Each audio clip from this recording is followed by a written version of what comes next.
Absalom! The rebellion begins. They say the brightest flame casts the darkest shadow.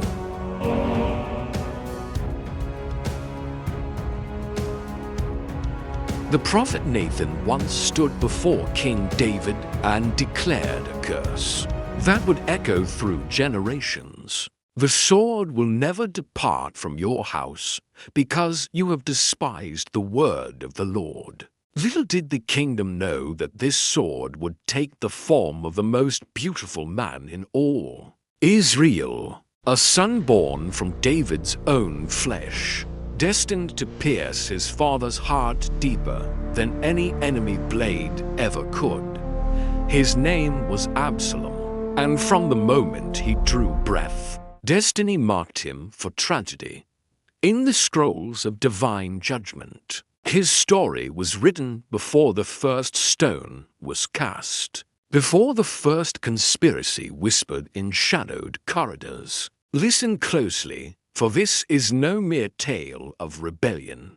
This is prophecy incarnate, where every kiss conceals betrayal, where every crown stolen demands a reckoning, where beauty itself becomes the instrument of doom. Watch as the threads of fate weave tighter.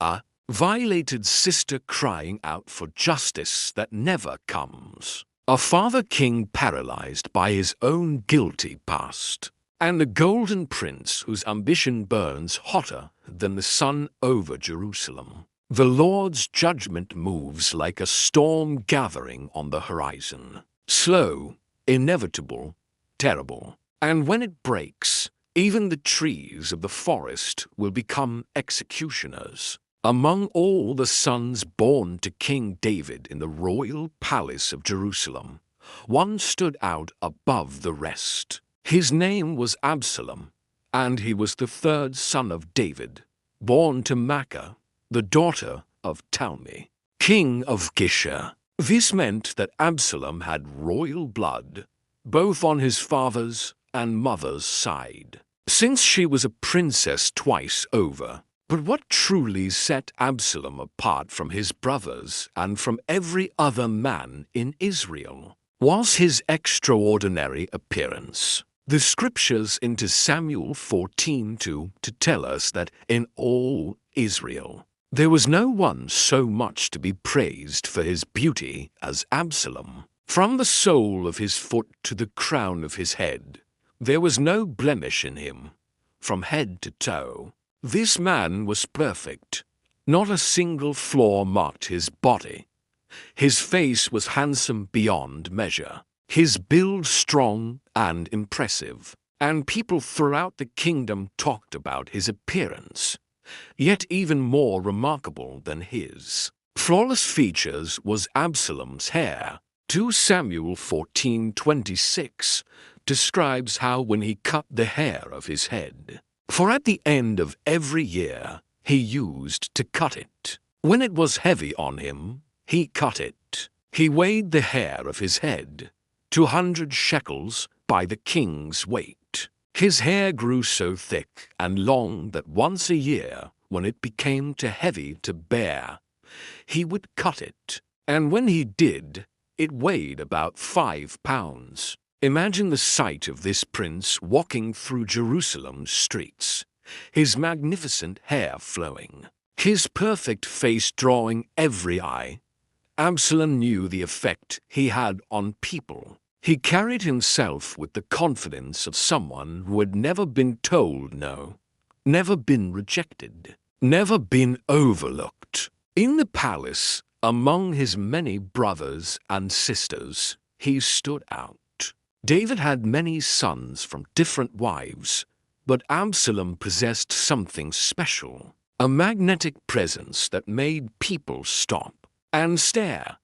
He was admired, celebrated, and favored by many who saw him as the natural choice to one day sit on his father's throne. Absalom had a sister named Tamar, born from the same mother. She was beautiful, just as her brother was handsome, and she was a virgin, as was proper for an unmarried daughter of the king. But Tamar had another half-brother named Amnon, who was David's firstborn son, the heir to the throne. And to Samuel 13:1 tells us that Amnon, the son of David, loved her. But this was not true love. It was obsession, a sick desire that consumed Amnon until he became physically ill from wanting what he could not have.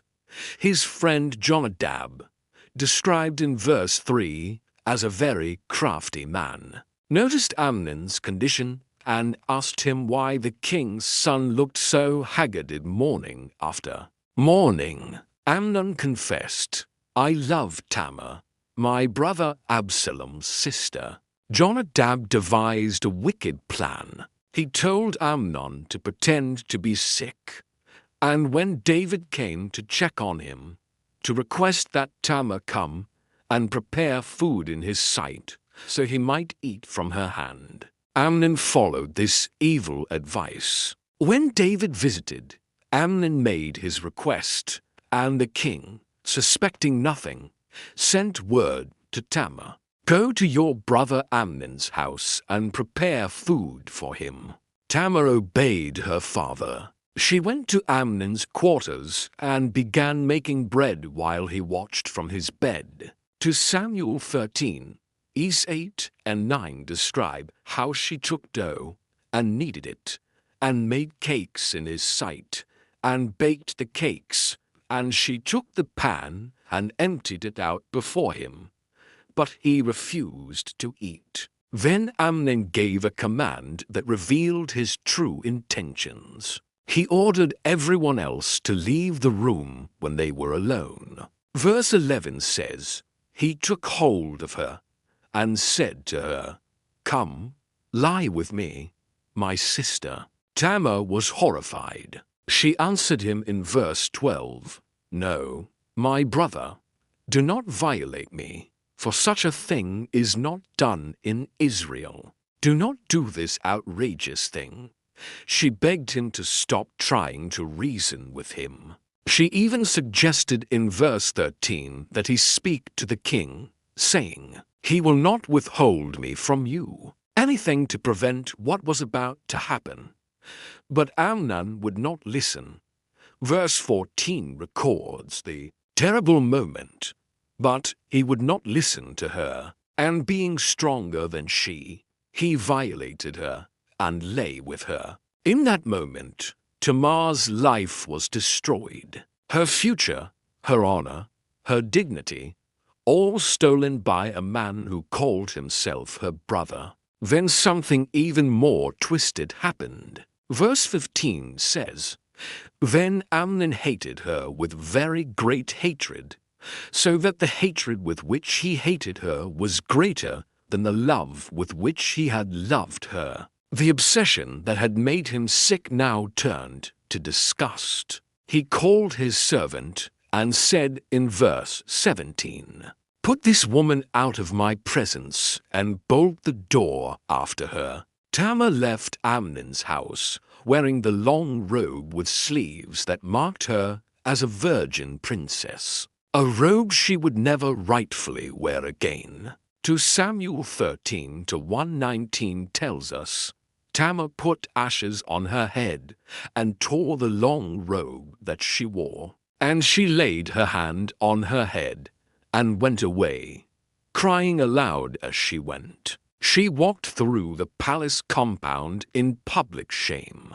her cries announcing to everyone what had been done to her. Absalom found his sister in this devastated state. The scriptures into Samuel 13:20 record his first words to her. "Has Amnon, your brother, been with you?" He already knew the answer before she spoke. The torn robe, the ashes, the tears, everything told the story. Absalom's response was carefully controlled but filled with layers of meaning. He said to Tamar, "Now hold your peace, my sister. He is your brother. Do not take this thing to heart." Some might hear these words and think Absalom was dismissing his sister's pain. But they would be wrong. He was telling her to be silent for now, not forever. He was telling her not to let this destroy her completely because he had plans. The phrase, "He is your brother," was not an excuse for Amnon's crime. It was Absalom acknowledging the complexity of what would come next. This was not just any rapist. This was the king's firstborn son, the heir to the throne, their own half-brother. Any response would shake the entire royal household. The verse continues, "So Tamar lived, a desolate woman in her brother Absalom's house. He took her in, gave her shelter, protected her." But the word desolate tells us everything about Tamar's condition. She was ruined in the eyes of society, unmarriageable, broken. And every single day that Absalom saw his sister living in this state, his rage grew. 2 Samuel 13:20 gives us a crucial insight into Absalom's character. But Absalom spoke to Amnon neither good nor bad, for Absalom hated Amnon because he had violated his sister Tamar. Notice what it does not say. It does not say Absalom confronted Amnon. It does not say he shouted or threatened or made a scene. Instead, Absalom spoke to Amnon neither good nor bad. He said nothing at all. This silence was more dangerous than any threat. Absalom was not a man of impulsive anger.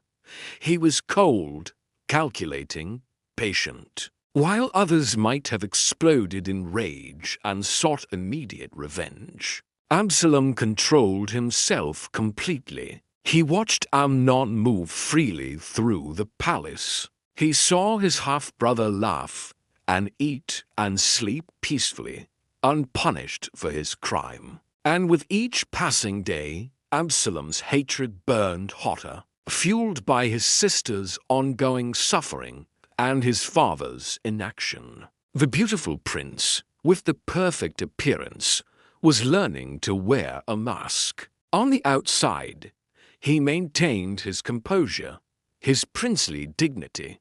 But inside, a plan was forming. A plan that would require patience, timing, and the perfect opportunity. Absalom was willing to wait because he understood that revenge served. Cold was more effective than hot anger. He would give Amnon no warning, no chance to prepare or defend himself. When the moment came, it would be swift and final. When the news of Tamar's rape reached King David, his reaction should have been immediate and severe. 2 Samuel 13:21 tells us simply that when King David heard of all these things, he was very angry. The Hebrew word used here conveys burning anger, intense rage. David was furious about what his firstborn son had done. But that is where the verse ends. David was angry, and then he did nothing. No punishment was ordered. No justice was served. No consequence came to Amnon for violating his sister. The heir to Israel's throne had committed a terrible crime, and the king who was supposed to enforce God's law remained silent. Why? The scriptures do not tell us David's reasoning directly, but we can understand from what we know about his past. David himself had committed adultery with Bathsheba and murdered her husband Uriah. The prophet Nathan had confronted him, and God had forgiven David. But the prophet also declared that the sword would never depart from David's house because of his sin. Perhaps David felt he had no moral authority to judge his son when he had done even worse. Perhaps his guilt paralyzed him, or perhaps it was simpler than that. Amnon was David's firstborn. his heir, the son who would inherit the throne, to punish Amnon severely, to execute him as the law demanded for such a crime would mean losing his successor. David loved his sons even when they did evil. His love made him weak when he needed to be strong. But David's inaction sent a clear message throughout the royal household. It told everyone that if you were the king's favorite, if you were important enough, if David loved you enough, you could get away with anything. Even the most horrible crimes could go unpunished. It told Tamar that her suffering did not matter as much as protecting Amnon's position. It told all the other sons that their father's justice was not blind. It had favorites. And it told Absalom that if he wanted justice for his sister, he would have to take it himself. David's silence was not just a failure to act. It was a decision that set everything else in motion. Every day that passed without Amnon facing consequences was another day that the kingdom's respect for David's authority eroded. Every day was another day that Absalom's contempt for his father grew. The king who had killed Goliath, who had defeated the Philistines, who had established Israel's throne. This same king could not bring himself to discipline his own son. In Absalom's eyes, his father was no longer the mighty king of legend. He was a weak old man who let his emotions control his decisions, who played favorites, who failed to uphold the very laws he was supposed to enforce. This realization changed something fundamental in Absalom's view of his father and of the throne itself. Absalom did not act immediately. To Samuel 13:23 opens with these words, "After 2 full years, Absalom had sheep's hearers at Baalhazor, which is near Ephraim. 2 full years passed between Tamar's rape and Absalom's revenge. For 24 months, Absalom maintained his silence around Amnon. For 2 years, he watched and waited and planned. This patience was remarkable. Many men would have struck in the heat of anger within days or weeks of the crime, but not Absalom. He understood that time was his ally.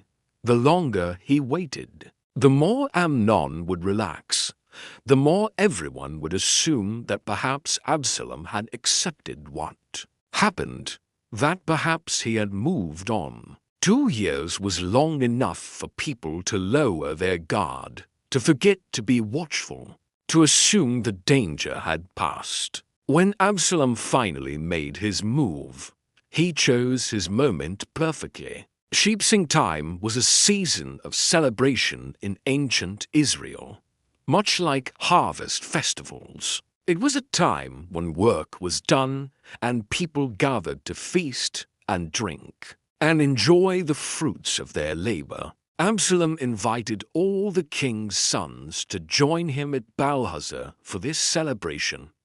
On the surface, it seemed like an olive branch, a gesture of family unity, a sign that Absalom wanted to bring the royal brothers together in fellowship. But Absalom had another request. Verse 24 says, "And Absalom came to the king and said, 'Behold, your servant has sheep hearers. Please let the king and his servants go with your servant.' He invited David himself to attend. This was clever for 2 reasons. First, it made the invitation seem innocent. If he was inviting the king, surely he meant no harm. Second, Absalom likely knew his father would decline, and David did decline. Verse 25 records his response. But the king said to Absalom, 'No, my son, let us not all go, lest we be burdensome to you.' David understood that the king traveling with his full entourage would be expensive for Absalom to host. He pressed Absalom, but Absalom pressed back. Then came Absalom's real request mentioned in verse 26. Then Absalom said, "If not, please let my brother Amnon go with us." This was the ask Absalom had wanted all along. Amnon specifically. David's response is telling. And the king said to him, "Why should he go with you?" Even David sensed something was off about this specific request. But Absalom pressed him. And, finally, verse 27 says, David sent with him Amnon and all the king's sons. Now Absalom had what he needed. Amnon would be away from Jerusalem, away from the palace guards, away from his father's protection. He would be at Absalom's feast, surrounded by Absalom's servants, drinking Absalom's wine. And Absalom had already given his servants their instructions recorded in verse 28. Then Absalom commanded his servants, mark, when Amnon's heart is merry with wine, and when I say to you, strike Amnon, then kill him. Do not fear, have I not commanded you? Be courageous and be valiant. The plan was set. Absalom would wait until Amnon was drunk, his reflexes slowed, his judgment impaired. Then at Absalom's signal, his servants would strike. Absalom assured them they would not be held responsible. He was taking full responsibility with his command. He was ordering them as their prince. And he encouraged them to be brave and strong using language that echoed military commands, treating this assassination as a battle to be won. The feast at Baal-Hazor began like any celebration. Wine flowed freely, food was abundant, and the king's sons relaxed among the festivities. Amnon, the heir to the throne, had no reason to suspect danger. 2 years had passed since Tamar's assault. If Absalom had wanted revenge, surely he would have taken it by now. Amnon drank deeply, his guard completely down. Then, just as Absalom had planned, when Amnon's heart was merry with wine, the moment came. 2 Samuel 13:29 describes what happened next. So the servants of Absalom did to Amnon as Absalom had commanded. At Absalom's signal, his servants struck down Amnon, the firstborn son of King David, the heir to Israel's throne, was killed at a feast by his own brother's men. The verse continues, with the immediate aftermath. Then all the king's sons arose, and each mounted his mule and fled. Panic erupted among the princes. If Absalom had killed Amnon, were they next? Was this the beginning of a massacre? They did not wait to find out. Each brother grabbed his mule, the common transportation for royalty in those days, and fled in different directions, racing back toward Jerusalem and safety. Meanwhile, a messenger reached David with devastating news. But the report was wrong. Verse 30 says, while they were on the way, news came to David. Absalom has struck down all the king's sons, and not one of them is left. Someone had seen the chaos, seen princes fleeing in every direction, and assumed the worst. They ran ahead to tell the king that all his sons were dead. The next verse captures David's response to this horrific news. Then the king arose and tore his garments and lay on the earth, and all his servants who were standing by tore their garments. David literally fell to the ground in grief. He tore his royal robes, a sign of the deepest mourning. His servants did the same, joining their king in his anguish. For a moment, David believed he had lost all his sons in a single day. But then Jonab spoke up.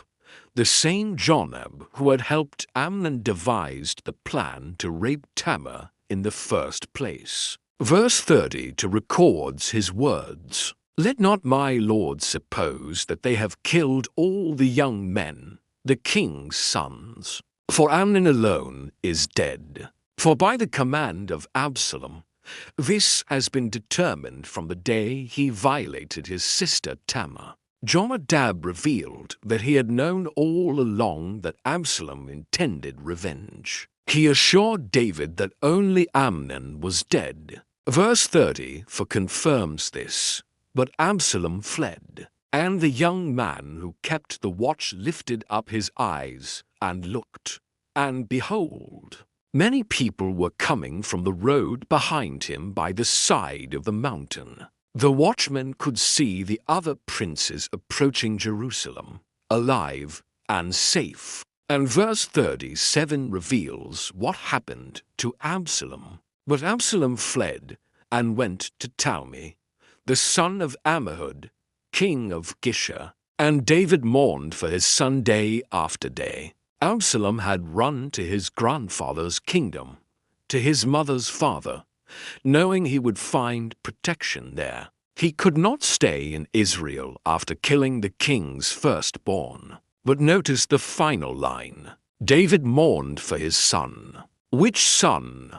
The verse is deliberately ambiguous. Was David mourning for Amnon, who was dead, or was he mourning for Absalom, who was now a fugitive? Perhaps both. David had lost 2 sons that day, one to death, one to exile. 2 Samuel 13:38 tells us what happened next. So Absalom fled and went to Geshur, and was there 3 years. 3 full years Absalom spent away from Jerusalem, away from Israel, living in his grandfather's kingdom. He had avenged his sister, but the cost was exiled from everything he knew, from his home, from his father, from his future. During these 3 years, something important was happening in David's heart. Verse 39 reveals this. And the spirit of the king longed to go out to Absalom, because he was comforted about Amnon, since he was dead. As time passed and David's grief over Amnon's death eased, his thoughts turned increasingly to his living son. David began to long for Absalom, to wish he could see him again, to desire reconciliation. But David did nothing about these feelings. He made no move to bring Absalom home. He sent no messengers, issued no pardon, extended no invitation. David longed for his son, but remained paralyzed by his own emotions and perhaps by his sense of what was right. Amnon had raped Tamar without punishment. Absalom had murdered Amnon in revenge. How could the king simply forgive that? Yet how could a father continue to reject his own son when his heart had for him? So David did nothing, and Absalom remained in Geshur, knowing his father longed for him, but would not call him home. We can only imagine what those 3 years did to Absalom's mind. He had plenty of time to think about his father's pattern of inaction. David had failed to punish Amnon for 2 years. Now David was failing to restore Absalom for 3 years. The king seemed incapable of making hard decisions when it came to his sons. Absalom likely reflected on all his father's weaknesses during this exile. David's past sins with Bathsheba and Uriah were well known. His failure to discipline his children was becoming legendary. His emotional nature made him vulnerable to manipulation. These 3 years in Geshur were not just exile for Absalom. They were a time of transformation. The prince who had left Jerusalem seeking justice for his sister was becoming someone different. Someone harder, someone with larger ambitions than simple revenge. Joab, David's nephew and military commander, recognized that the situation could not continue indefinitely. To Samuel 14:1 says, Now Joab, the son of Zeruiah, knew that the king's heart went out to Absalom. Joab saw David's longing and decided to manipulate the king into action. Joab's plan was elaborate. He brought a wise woman from Tekoa and coached her to pretend to be a mourner. He gave her a story to tell the king. A parable, really. The woman came before David and told him she was a widow with 2 sons. Her sons had fought in a field where no one could separate them, and one killed the other. Now her whole clan was demanding that she hand over her surviving son to be executed for his brother's murder. If she did this, she would have no sons left, no one to carry on her family name. David's response, recorded in verse 11, was immediate. As the Lord lives, not one hair of your son shall fall to the ground. He promised to protect her remaining son. Then the woman revealed the trap in verse 13. Why then have you planned such a thing against the people of God? For in giving this decision, the king convicts himself, inasmuch as the king does not bring his banished one home again. She was pointing out David's contradiction. He would show mercy to a stranger's son who committed murder, but not to his own son. David realized he had been manipulated, and when he asked who put her up to this, she admitted in verse 19 that Joab, your servant, commanded me. It was he who put all these words in the mouth of your servant. David called for Joab and finally gave the order everyone had been waiting for. 2 Samuel 14:21 records it. Behold, now I have granted this. Go bring back the young man Absalom. After 3 years, David was allowing his son to return home. But there was a devastating condition. Verse 20 forgives David's full instructions. And the king said, Let him dwell apart in his own house. He is not to come into my presence.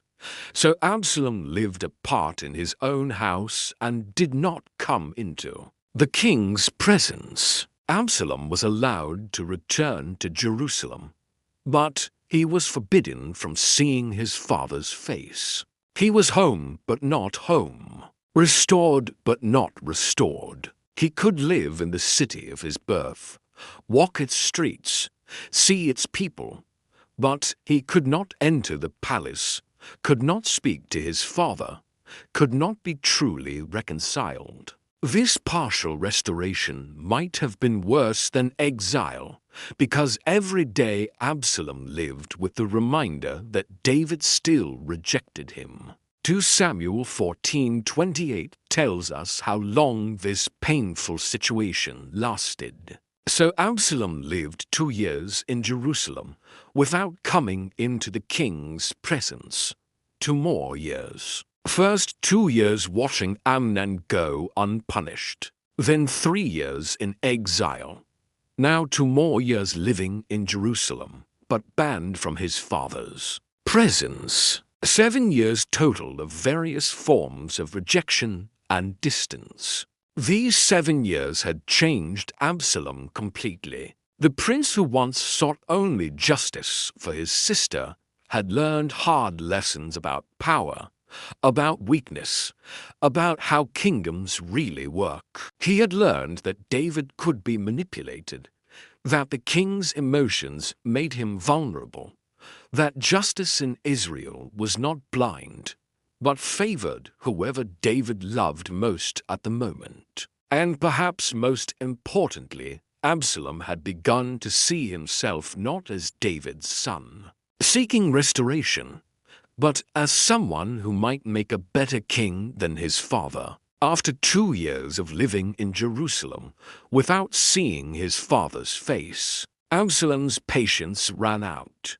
He needed to end this partial exile, this halfway punishment that left him suspended between acceptance and rejection. So Absalom decided to force a meeting with David, but he needed help. The person who could arrange this was Joab, the commander who had brought him back from Geshur in the first place. 2 Samuel 14:29 tells us what Absalom did. Then Absalom sent for Joab to send him to the king. But Joab would not come to him, and he sent a second time. But Joab would not come. Absalom summoned Joab once, and the commander ignored him. He summoned him again, and Joab still refused to come. Perhaps Joab was busy with military matters. Perhaps he felt he had already done enough by bringing Absalom home. Perhaps he sensed that getting involved further would be dangerous. Whatever the reason, Joab would not respond to Absalom's calls. So Absalom chose a dramatic way to get Joab's attention. Verse 30 records his command. Then he said to his servants, "See, Joab's field is near mine, and he has barley there. Go and set it on fire." So Absalom's servants set the field on fire. Absalom ordered his men to burn Joab's barley field, which was next to his own property. This was not a small gesture.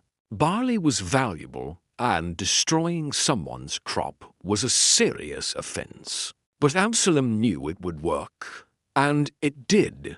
Verse 31 says, Then Joab arose and went to Absalom at his house and said to him, "Why have your servants set my field on fire?" Joab came immediately demanding to know why Absalom had destroyed his property. Now Absalom had the commander's full attention, and he spoke plainly about his frustration.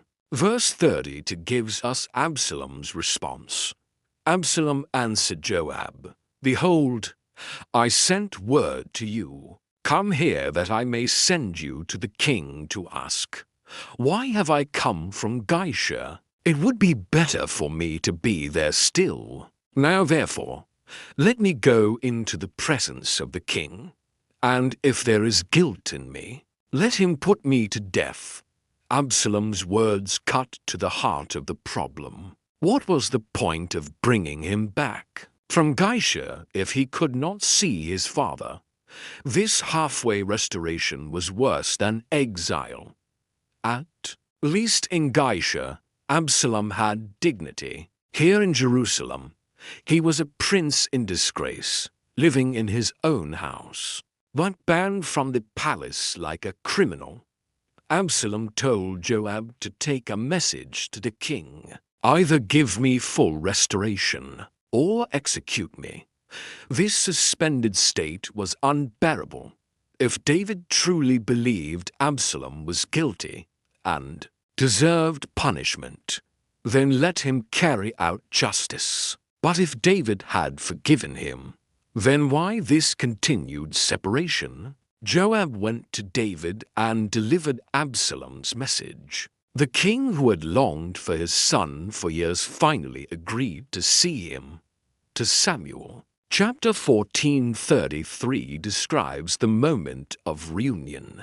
So Joab went to the king and told him, and he summoned Absalom. So he came to the king and bowed himself on his face to the ground before the king, and the king kissed Absalom. After 5 years of separation, 3 years in Geshur, and 2 years in Jerusalem, father and son finally stood face to face. Absalom came before David and bowed with his face to the ground, the traditional posture of complete submission before the king. This was the proper way to approach royalty, showing respect and acknowledging authority. Absalom was not coming as an equal, but as a subject, as a son seeking his father's blessing. And David kissed him.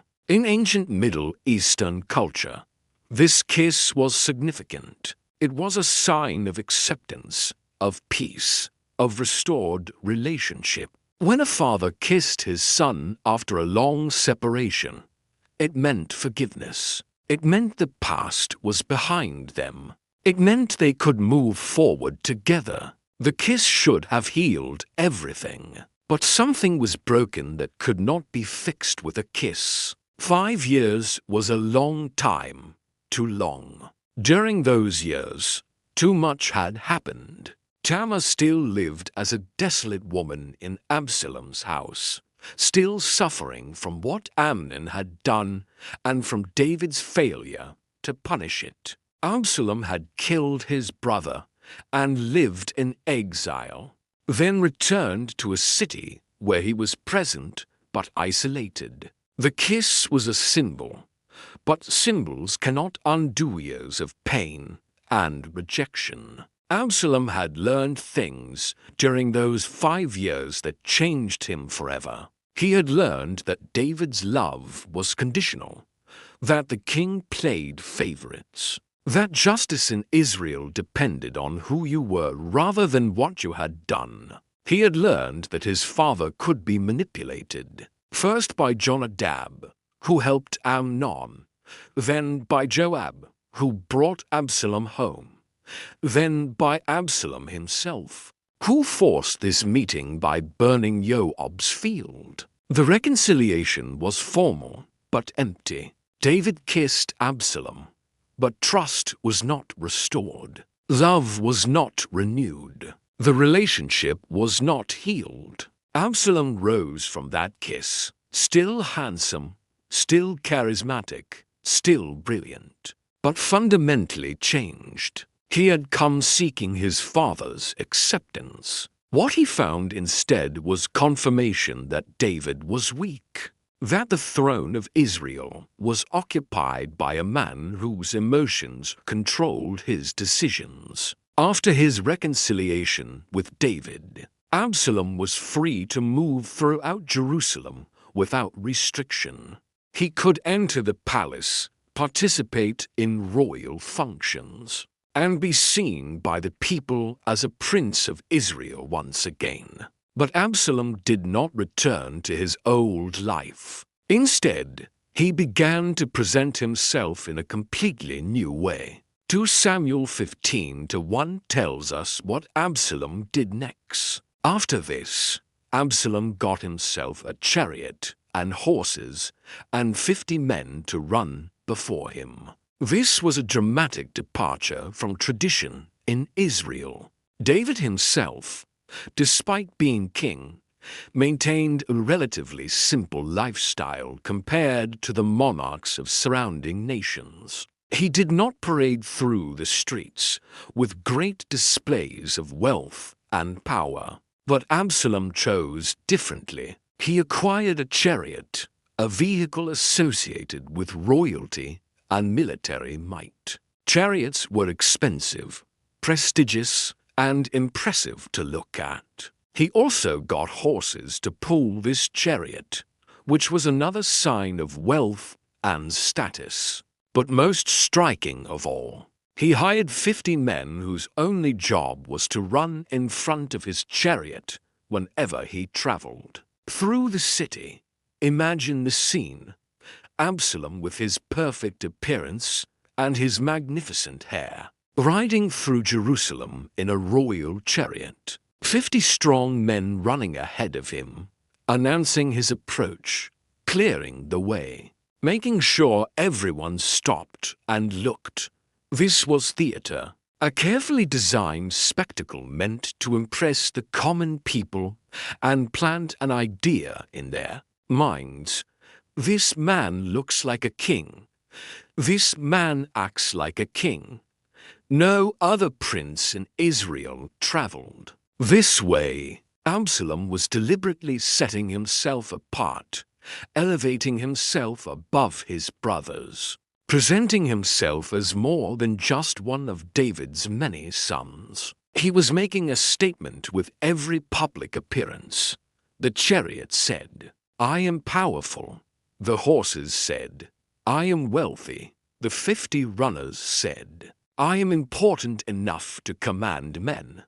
But this display was not just about showing off. It was the beginning of a political campaign, though no one recognized it as such at the time. Absalom was building a public image, creating an impression, making people associate him with royal authority and power. He wanted the citizens of Jerusalem and visitors from throughout Israel's tribes to see him and think of kingship. But Absalom's campaign was not just about appearances. He had a more direct and personal strategy for winning the people's loyalty. 2 Samuel 15:2 describes his daily routine. And Absalom used to rise early and stand beside the way of the gate. And when any man had a dispute to come before the king for judgment, Absalom would call to him and say, "From what city are you?" And when he said, "Your servant is of such and such a tribe of Israel," Absalom positioned himself at the city gate every morning. In ancient Israel, the gate was not just an entrance to the city. It was the center of public life. This was where business was conducted, where legal disputes were heard, where people gathered to talk and exchange news. It was the place where you went if you needed to bring a case before the king for judgment. And Absalom made sure he was there before anyone else, intercepting people before they could reach David. His approach was personal and friendly. When someone approached with a legal complaint, Absalom would call out to them, ask what city they came from, engaged them in conversation.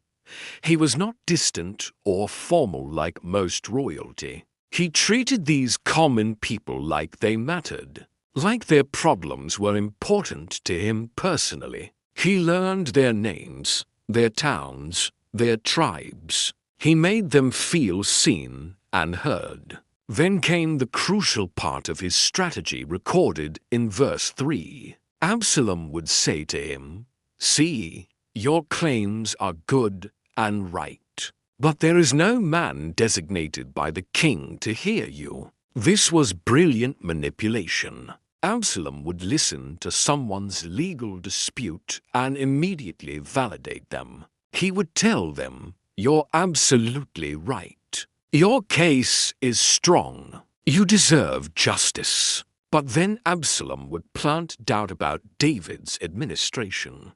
He would suggest that the king had failed to properly organize the judicial system. He would imply that David had not appointed enough judges throughout the kingdom, that people had to travel all the way to Jerusalem for justice. He was not directly attacking David, but he was subtly undermining confidence in the king's government. And then came the final stroke also in verse 3. Then Absalom would say, "Oh, that I would judge in the land.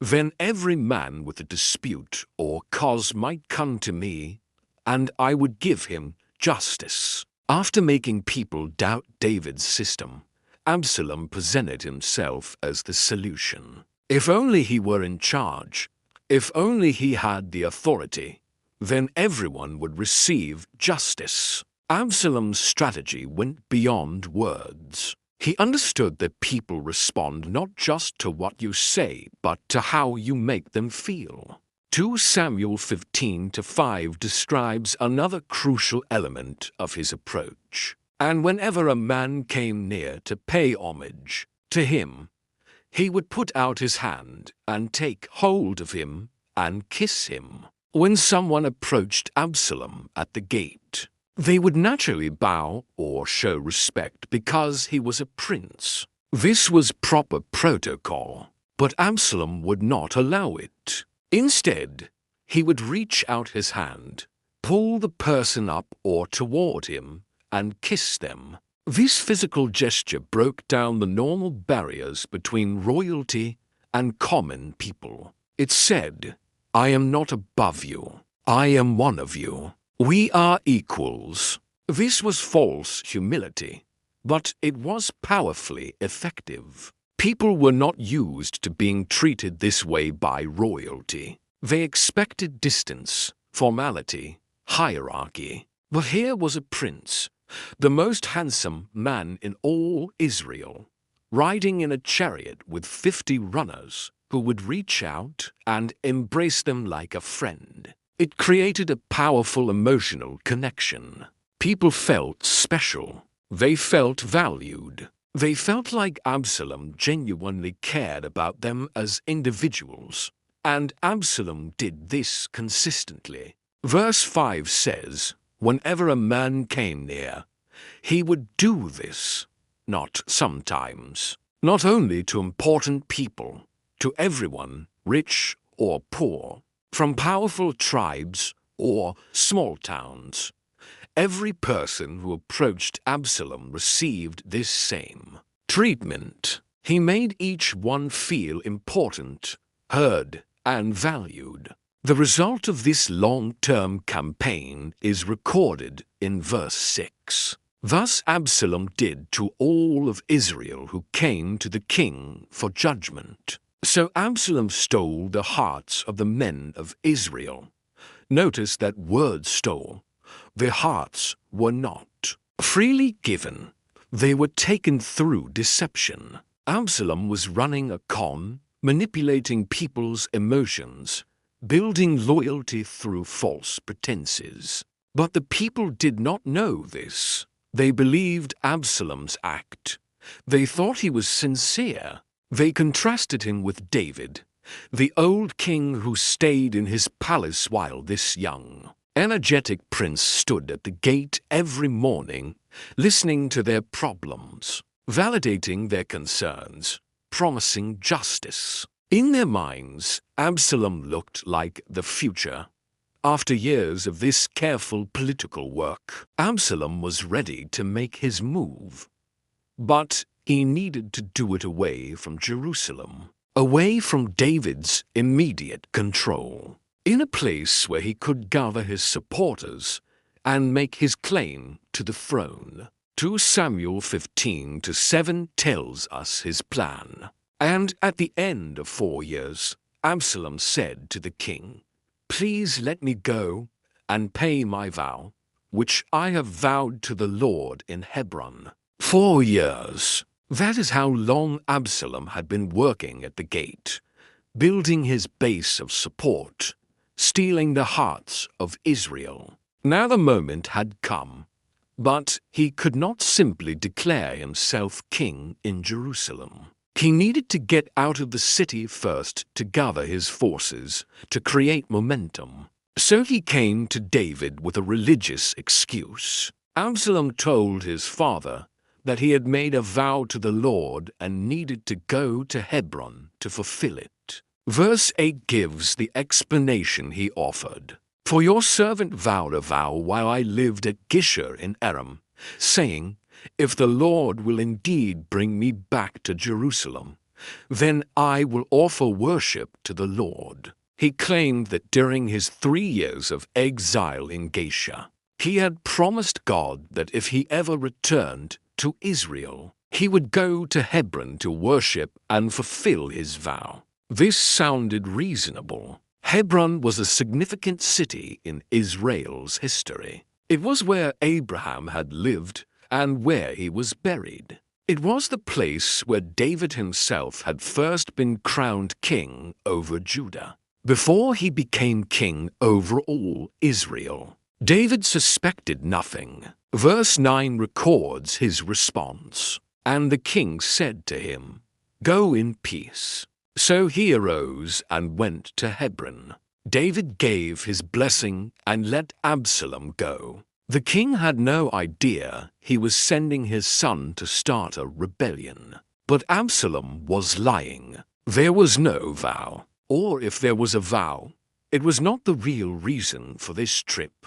Absalom had chosen Hebron deliberately for strategic reasons. First, it was David's original capital which gave Absalom's claim historical legitimacy. Second, it was far enough from Jerusalem to give Absalom time to organize before David could respond. Absalom did not go to Hebron alone. Verse 11 tells us, "With Absalom went 200 men from Jerusalem who were invited guests, and they went in their innocence and knew nothing." Absalom brought 200 men from Jerusalem with him.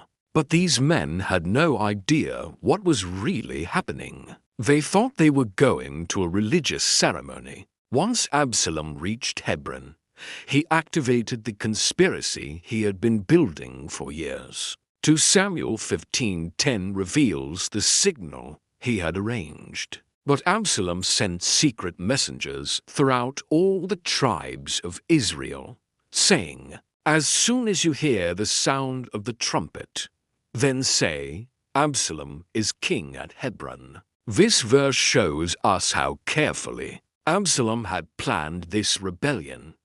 He had not just been winning hearts in Jerusalem. He had been sending secret messengers throughout all 12 tribes of Israel, building a network of supporters in every region. These were people who had met him at the gate, who had been impressed by his chariot and his concern for justice, who believed he would be a better king than David. Absalom had given them all the same instruction: wait for the sound of the trumpet, then declare that Absalom is king.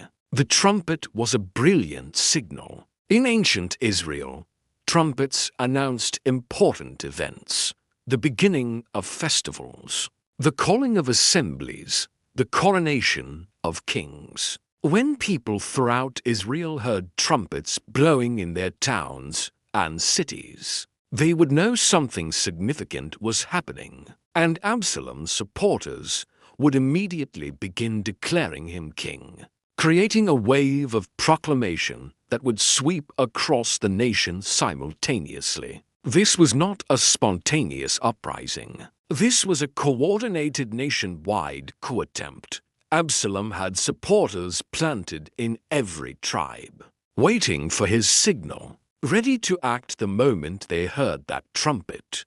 The rebellion would not be centered in just one city. It would erupt everywhere at once.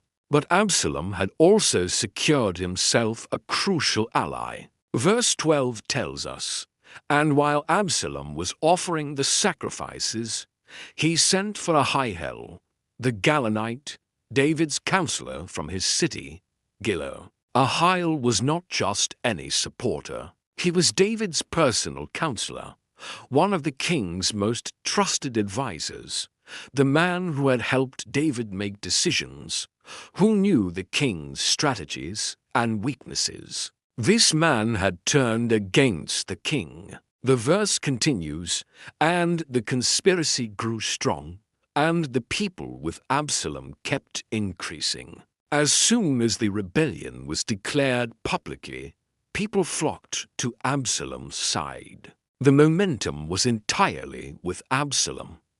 The news reached Jerusalem like a thunderbolt. 2 Samuel 15:13 records the moment David learned what was happening. "And a messenger came to David saying, 'The hearts of the men of Israel have gone after Absalom.'" With those words, David's world collapsed. His son had not gone to Hebron to worship. He had gone there to steal the throne. David's response was immediate and shocking. Verse 14 gives his command. "Then David said to all his servants who were with him at Jerusalem, 'Rise and let us flee, or else there will be no escape for us from Absalom. Go quickly, lest he overtake us quickly and bring down ruin on us and strike the city with the edge of the sword.'" David, the warrior king who had defeated Goliath, who had conquered the Philistines. This same David chose to run. He did not try to rally the army. He did not prepare Jerusalem's defenses. Instead, he ordered immediate evacuation.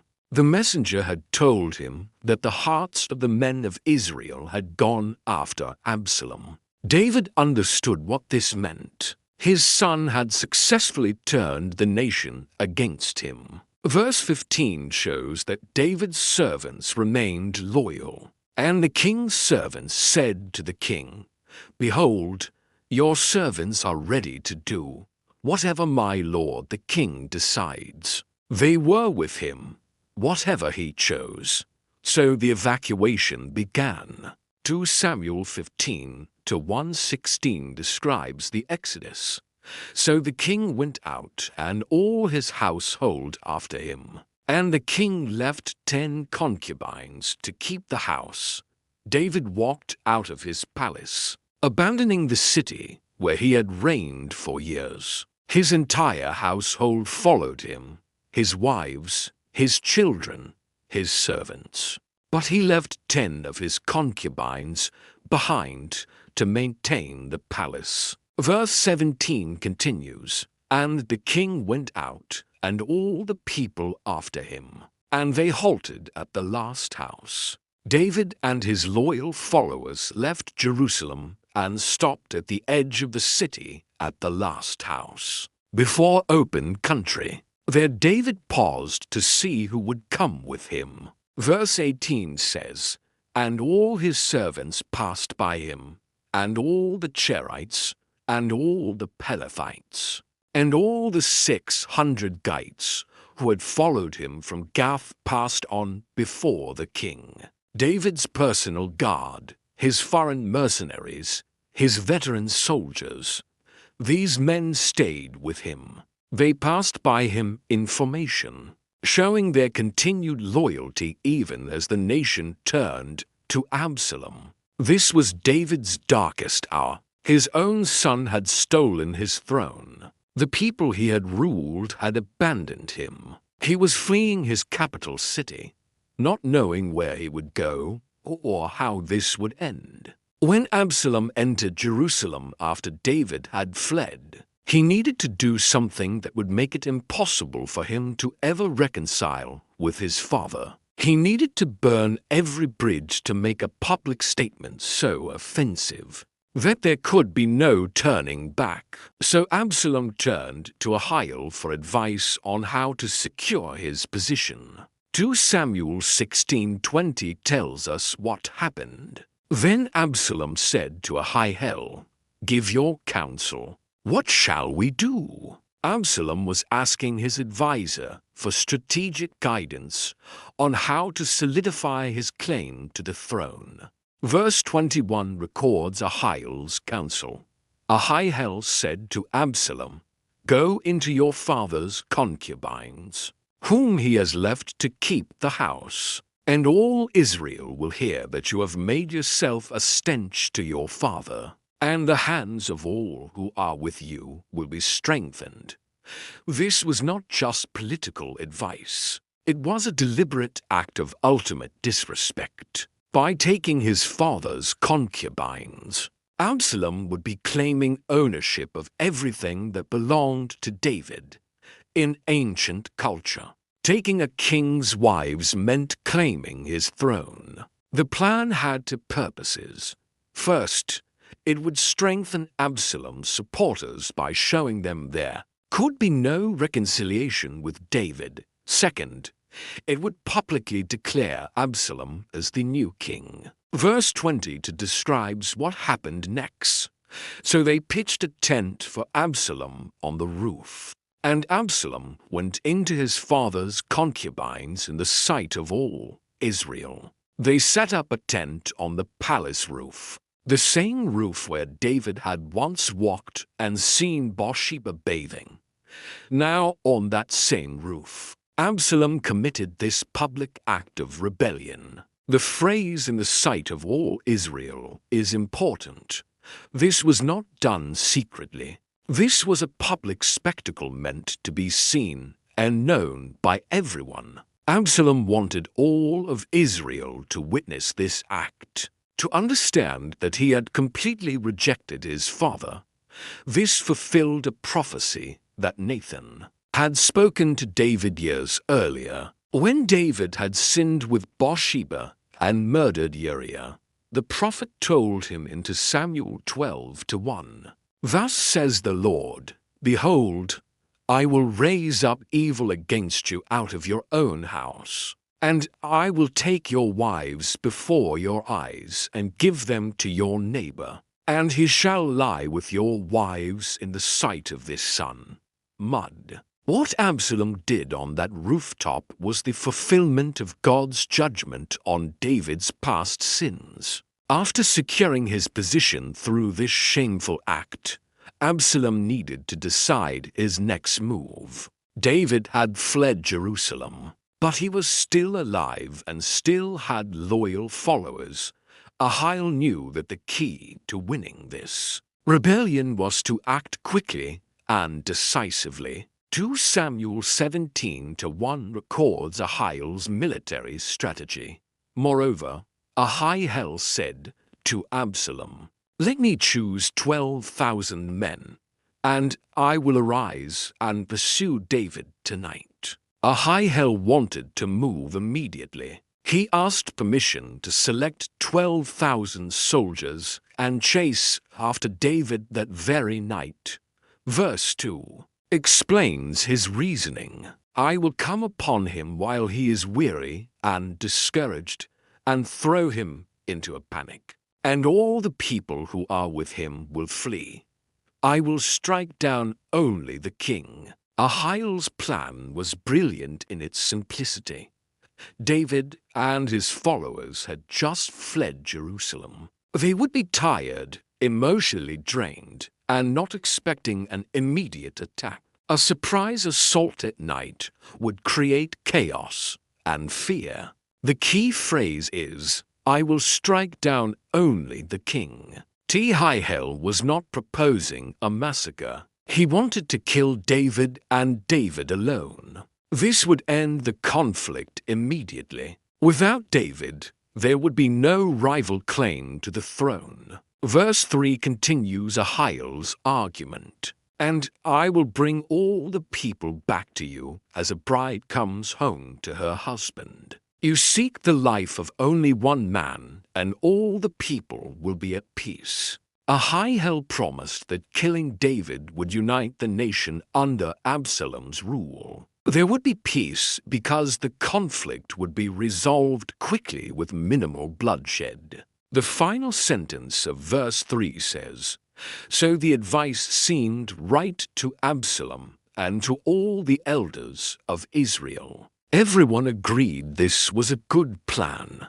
Absalom liked it. His advisors approved it. If this plan had been executed, David would likely have been killed that night, and Absalom would have secured his throne permanently. Before Ahiel's plan could be executed, another voice spoke up.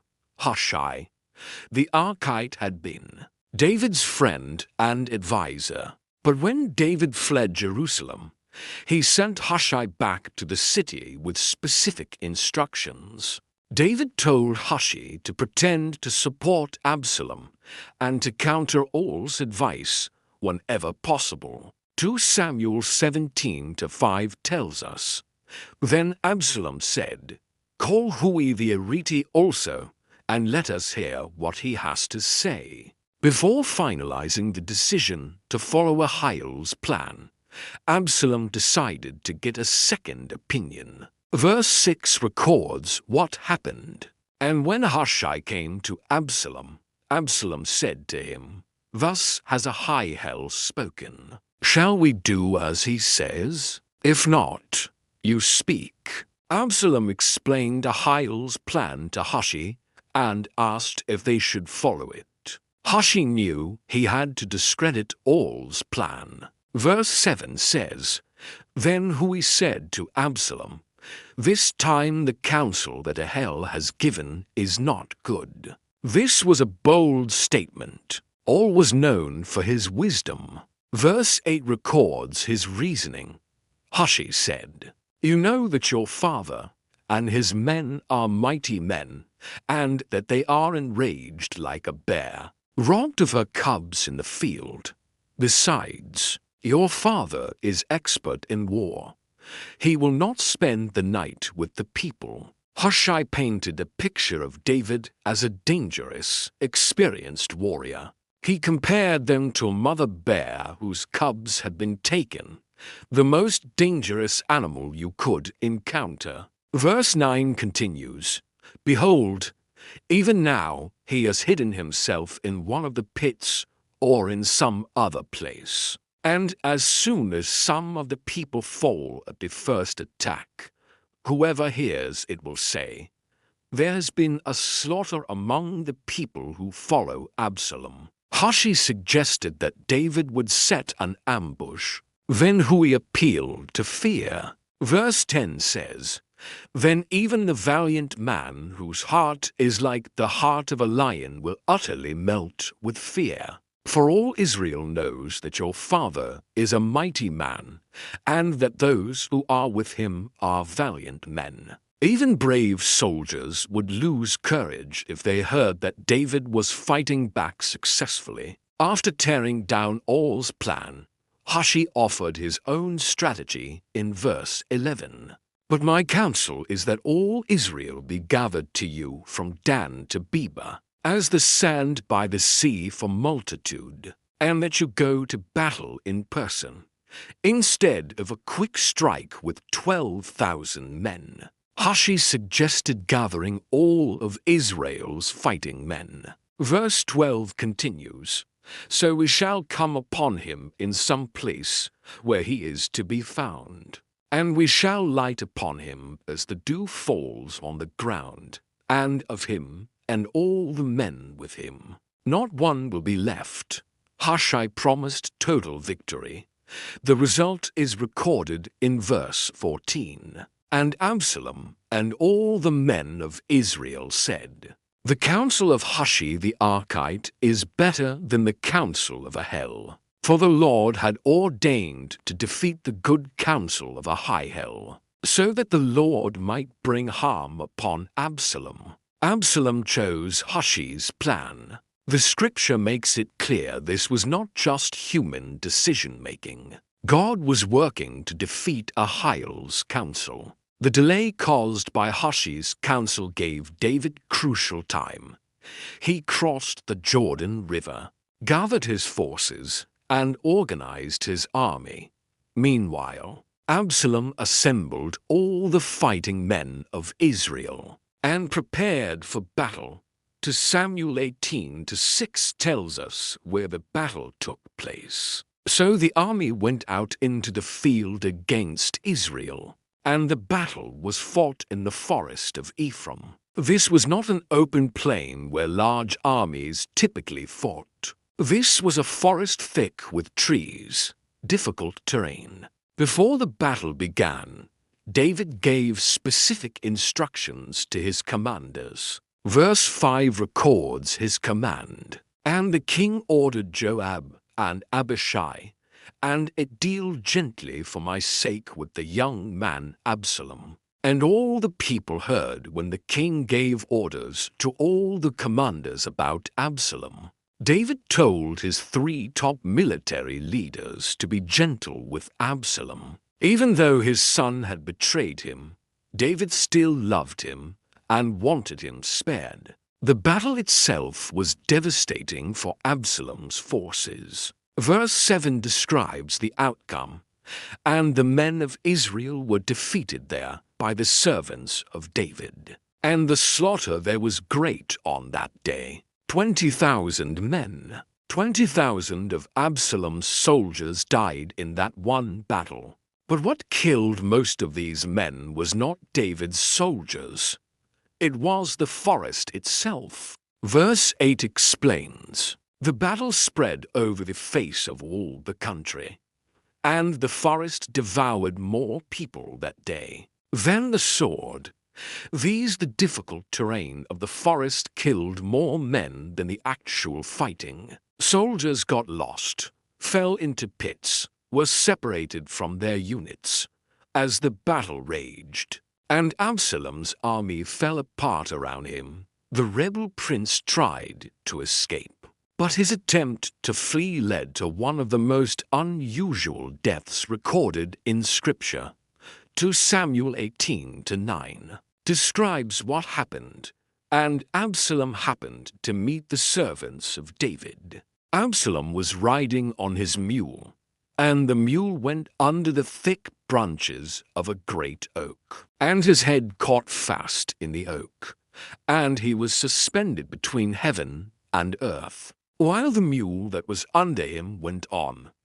Absalom was riding his mule when he rode under a large oak tree. The branches were thick and low. As he passed underneath, his head got caught in the tree. Some traditions suggest it was his famous hair that got tangled in the branches. Others suggest his head simply went between branches. That closed around his neck.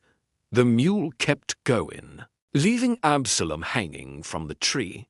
The phrase suspended between heaven and earth is powerful. Absalom was literally hanging in the air, unable to touch the ground, unable to reach up to free himself. He was caught between heaven and earth, belonging to neither, trapped in complete helplessness. This was the same man who had looked like a king riding through Jerusalem, the same prince whose perfect appearance had drawn all eyes. Now that beautiful appearance had become a trap.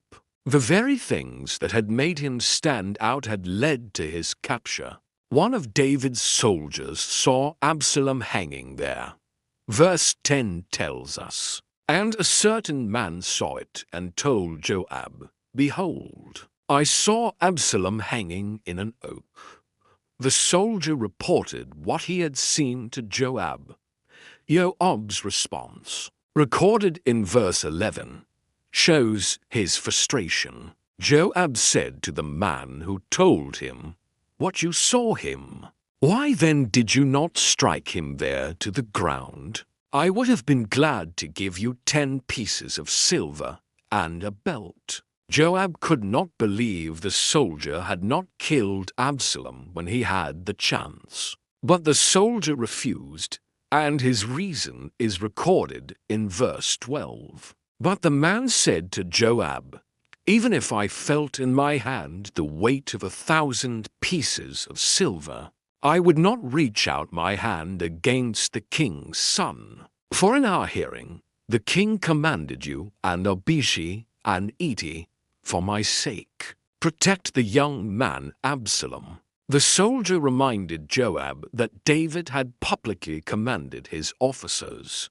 to deal gently with Absalom. Joab had no patience for this. Verse 14 records his response. Joab said, 'I will not waste time like this with you.' And he took 3 javelins in his hand and thrust them into the heart of Absalom. While he was still alive in the oak, Joab took 3 javelins and drove them into Absalom's heart, while he hung helpless in the tree. This was a direct violation of David's command. The king had said to deal gently with Absalom to spare his life, but Joab made a battlefield decision that David's emotional attachment to his son could not interfere with military necessity. Joab knew that as long as Absalom lived, he would be a threat. Even if captured, Absalom's supporters might try to free him. From a purely strategic standpoint, Absalom had to die, so Joab killed him knowing he was disobeying the king's direct order. But Joab did not finish the job alone.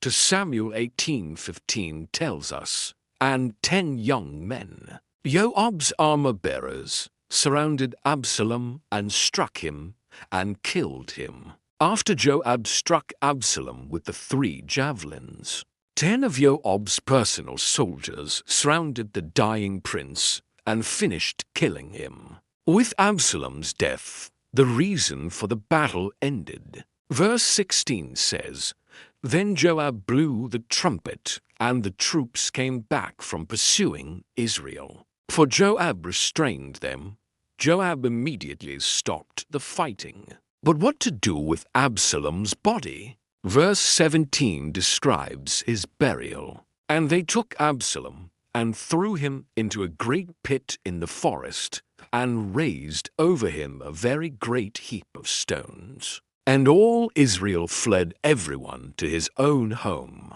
They threw Absalom's body into a pit and covered it with a pile of stones. This was not an honorable burial. This was the burial of a criminal. David was waiting in the city of Mahanaim for news of the battle. He did not know if his army had won or lost. And most of all, he did not know if his son Absalom was alive or dead. 2 Samuel 18:2 foretells us, "Now David was sitting between the 2 gates, and the watchman went up to the roof of the gate by the wall.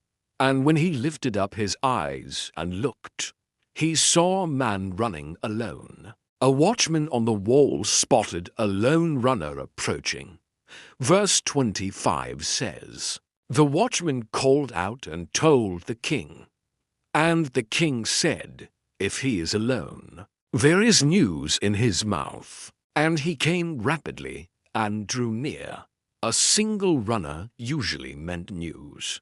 Ahimaaz arrived first and called out in verse 28. Then Ahimaaz cried out to the king, "All is well." And he bowed before the king with his face to the earth and said, "Blessed be the Lord your God, who has delivered up the men who raised their hand against my lord the king."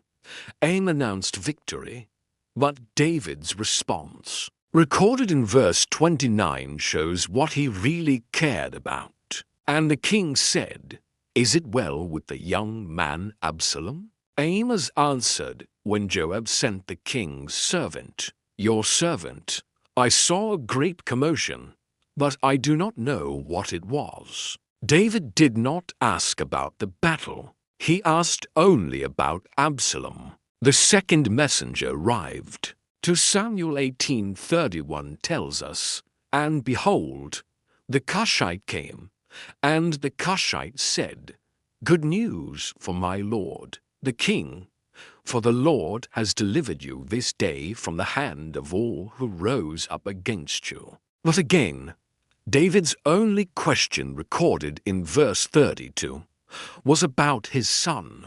The king said to the Cushite, "Is it well with the young man Absalom?" And the Cushite answered, "May the enemies of my lord the king and all who rise up against you for evil be like that young man." The Cushite did not say directly that Absalom was dead, but David understood. 2 Samuel 18:33 describes his reaction. "And the king was deeply moved, and went up to the chamber over the gate, and wept. And as he went, he said, 'O my son Absalom, my son Absalom, would I have died instead of you? O Absalom, my son, my son.'" David broke down completely. He cried out his son's name over and over. He wished he had died in Absalom's place. The victory meant nothing to him. The story of Absalom ends with a detail that shows the emptiness behind all his ambition. 2 Samuel 18:18 tells us something Absalom had done while he was still alive. Now Absalom in his lifetime had taken and set up for himself the pillar that is in the king's valley, for he said, "I have no son to keep my name in remembrance." He called the pillar after his own name, and it is called Absalom's monument to this day. And Absalom had built a monument to himself during his lifetime. He erected a pillar in the king's valley, near Jerusalem. He explained why I have no son to keep my name in remembrance. This statement is interesting because 2 Samuel 14:27 tells us that they were born to Absalom 3 sons and 1 daughter whose name was Tamar. Absalom had 3 sons. Yet when he built his monument, he said, he had no son. This means that by the time Absalom built the pillar, all 3 of his sons had died. This was significant in ancient Israel. A man's legacy lived on through his sons. Without a son, your name would be forgotten. So, Absalom built a stone pillar and named it after himself. The irony is painful. Absalom rebelled to take the throne and establish his own dynasty, but he had no sons. He was fighting for a throne he could not pass on to anyone. All his ambition was ultimately for nothing. The monument still stood there as a reminder. People called it Absalom's monument, just as he had intended. But instead of being a celebration of his greatness, it became a testimony to his failure. The beautiful prince who had everything ended up with nothing. No throne, no dynasty, no son to remember him. Just a stone pillar and a pile of rocks marking his shameful grave. If this story of betrayal, judgment, and tragedy moved you, don't keep it to yourself. Hit that subscribe button to join us as we continue exploring the powerful stories of Scripture that shaped history and reveal God's hand in human affairs. Share this video with someone who needs to hear how ambition without wisdom leads to ruin, and how the consequences of sin echo through generations. Leave a comment telling us what struck you most about Absalom's story. Was it his patience in planning, his skill in manipulation, or the heartbreaking end of a man who had no heir to remember him? We'll see you in the next biblical journey. Until then, remember, true greatness is not measured by the chariots we ride or the crowds we command, but by the legacy we leave in the hearts of those who truly know.